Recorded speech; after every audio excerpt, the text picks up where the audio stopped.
Another statue in Riverside Park came down today, but this one will return. The eagle statue located at the end of State Street was removed. Now, it was a gift to the city in 1987, and it's now in need of some repairs.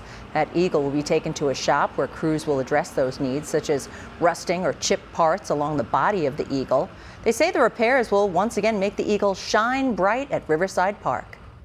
It's in such a great spot here at the end of State Street that you can see it coming into the park.